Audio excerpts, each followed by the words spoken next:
వైశాఖ పూర్ణిమ. వైశాఖ మాసాన్ని మాధవ మాసము అని పిలుస్తారు. మధుశ్చ మాధశ్చ వాసతికి అవృతూ మధుశ్చ మాధవశ్చ. చైత్రమాసాన్ని మధుమాసం అంటారు, వైశాఖ మాసాన్ని మాధవ మాసం అంటారు. కాబట్టి వైశాఖ పూర్ణిమ నాడు మహానుభావుడైనటువంటి శ్రీ మహావిష్ణువుకి అమోఘమైన అర్చన చేయడమే కాక సముద్ర స్నానాన్ని చేయాలి.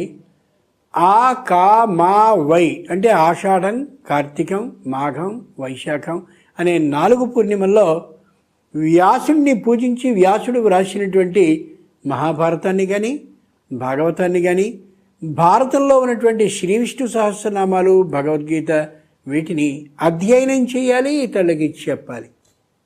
కాబట్టి వైశాఖ పూర్ణిమ కూడా దైవంతో ముడిపడినటువంటి పూర్ణిమే తప్ప మామూలు పూర్ణిమ కాదు.